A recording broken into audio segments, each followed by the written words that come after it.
but they're a tough matchup. Nobody wants to play them in the first round of the AUS Championships.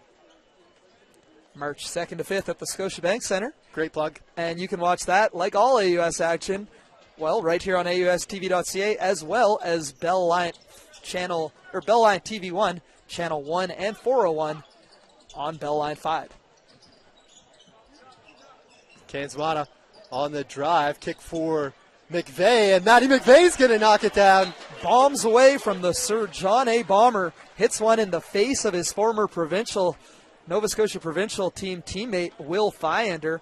Those two go way back, as does Alex Carson, and it's got to feel good for Matt McVeigh. We mentioned how important he is, getting more and more minutes as the season goes on, as he's probably their best three-point shooter, and on a team that has three-point shooters like Stamberger and the way we've seen Richie shoot tonight, that's saying something, but McVeigh is lights out from beyond the arc. That's Kamara Lane there, knocking down the baseline, Jimmy. Elaine's had a really strong game, up to 12 points, 5 of 8 from the field. Stamberger backing in on Rouse, goes to the right hand, off the window, not going to fall. Another board for Luau, and is he up to 13 now?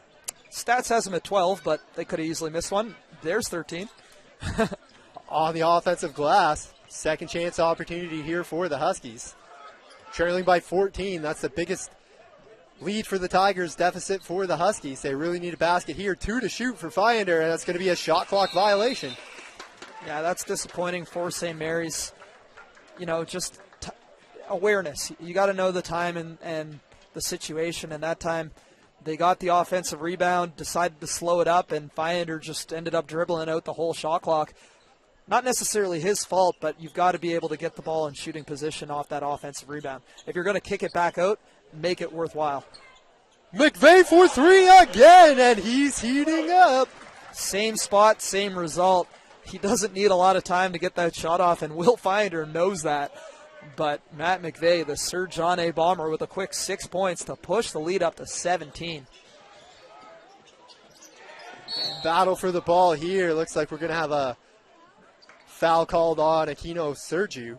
Yeah, it was great defense there, though. Aquino Sergiu was all over him and just dove on his back after that loose ball. Maybe wanted it a bit too much, but did a great job of stopping Rouse. And with Clayton out of the game, you'll notice Rouse really becomes kind of a point guard by default. They'll look to get him the ball and make him create a shot. James into the game for the Huskies. Reed back in for the Tigers. Rouse on the take, draws the contact, and he'll get a couple shots from the stripe. Rouse a little frustrated he couldn't finish that one, but they need him mentally on point if they hope to come back into this one, especially if Clayton's going to miss much time. Can't get the first to go. We look at 16-point lead here for the Tigers. Wait a minute. Math off a bit there. Yeah. 17-point lead for the Tigers. Even to odd can't be an even, but right.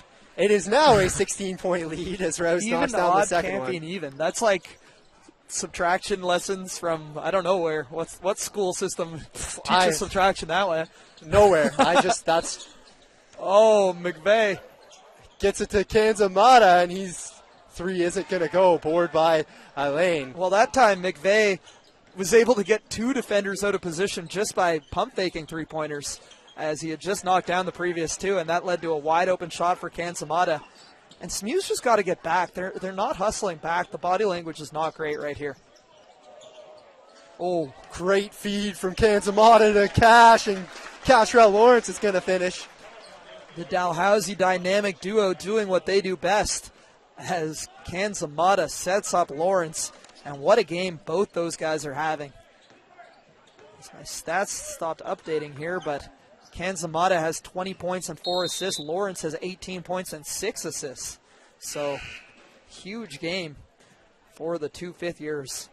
And Stamberger with 18 on his own. Reefer drew the foul there, so gets a couple shots from the line. It's going to be on Stamberger. That's just his second personal. And Reefer's been quiet, too. I think he had 15 points in the first quarter. He's got 19 after that free throw, so they've done a good job of containing him. You know, that they more or less switched Stamberger onto him full time, and Sven's done a good job, and the team defense as well has been very solid for the Tigers, as always. You know, at half when they had 40 points, I was thinking, well, they're probably not going to hold them to under 70, but now 56 points with 11 minutes to go, they very well could hold them under 70, right around their season average for the 9th best defense in the country. Hustle play there by Cash, trying to keep it alive. Reefer, what a pass the other way. And then finishing there, Tristan Arthurs into the game. Yeah, fantastic pass from Reefer. And it's like when Arthurs comes in, exciting stuff just happens. He's a gunner. He'll come in and shoot with no conscience. He might try to dunk over a bigger guy, as Akinu Sergiu with a pretty take there. Nice change of direction, crossover to free himself up for the layup. That was a tremendous pass by Reefer as well, feeding Arthur. Oh, yeah.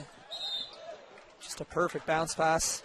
And a rebounding foul here on Martindale, and that'll send McVeigh to the line. So 33.5 left to go here in the third quarter. Well, we mentioned earlier that while this series is incredibly close, there have been blowouts on either side. So, you know, the Tigers are in a good position right now. It's not over. This Huskies team can put up points in bunches, but it's looking right now like the Tigers are going to tie up the 2-year series result at 6 games apiece, and that's a huge win for them heading into the AUS Championships in 2 weeks' time. If these two teams do match up at the Scotiabank Center at the beginning of March, I would be shocked if it ends up being a blowout either way. We've seen them battle in each of the last 2 AUS championships, and both games either went to overtime yep, or came right down to the wire, as last year's semifinal did. I would expect more of that if we see them against each other in the playoff tournament this year. Martindale goes to the left hand, and we're going to call that a travel on Martindale. So Tigers ball, shot clock is off, 16.5 to win the quarter.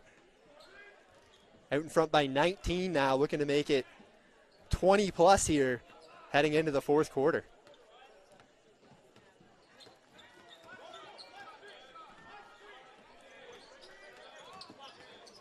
Keno Sergiu trying to get it to Harnett. Nice steal by Martindale. Reefer pulls up.